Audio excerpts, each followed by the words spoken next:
Coronavírus. O que podemos aprender com a gripe espanhola? Pandemia que matou milhões há 100 anos. Há 100 anos, o mundo ainda se recuperava de uma guerra que havia matado cerca de 20 milhões de pessoas quando teve de enfrentar algo ainda mais mortal, uma pandemia de gripe. Acredita-se que a gripe espanhola tenha começado a se disseminar nos lotados campos de treinamento militar no fronte ocidental da Primeira Guerra Mundial.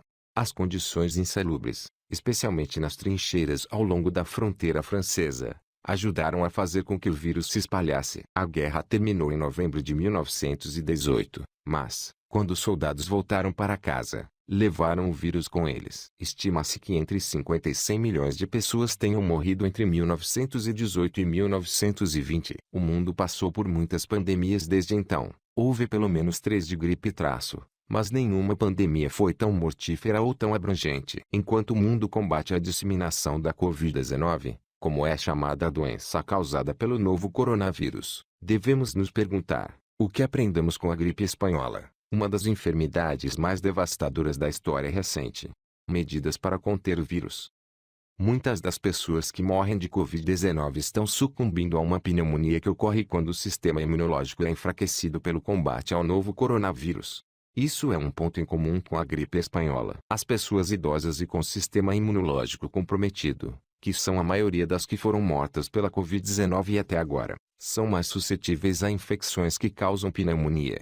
Por outro lado, as viagens aéreas estavam apenas começando quando a gripe espanhola ocorreu. Mesmo assim, poucos lugares na Terra escaparam de seus efeitos terríveis. A gripe espanhola se espalhou pelo mundo de forma mais lenta, especialmente por meio de navios e trens de passageiros, e não por aviões. Alguns lugares permaneceram meses ou até mesmo anos sem serem afetados. Mas aqueles que conseguiram manter a gripe afastada por um certo tempo geralmente empregaram técnicas básicas que ainda são usadas um século depois.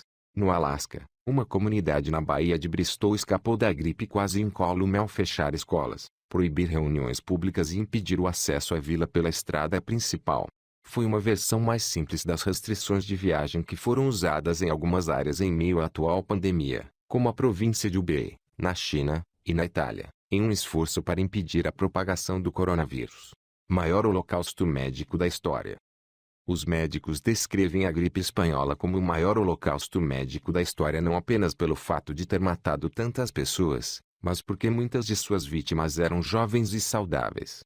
Normalmente, um sistema imunológico saudável pode lidar razoavelmente bem com uma gripe, mas a gripe espanhola sobrecarregava tão rapidamente nossas defesas naturais que causava uma reação imune exagerada conhecida como tempestade de citocinas, inundando os pulmões com fluido e o transformando num ambiente perfeito para o desenvolvimento de doenças secundárias. Curiosamente, os idosos não eram tão suscetíveis, talvez porque tinham sobrevivido a uma cepa de gripe muito semelhante, que começou a se espalhar pelas populações humanas na década de 1830. Com o novo coronavírus, idosos e pessoas com doenças pré-existentes são considerados sob maior risco, e sua letalidade costuma ser maior entre aqueles com mais de 80 anos. Sistemas de saúde pública.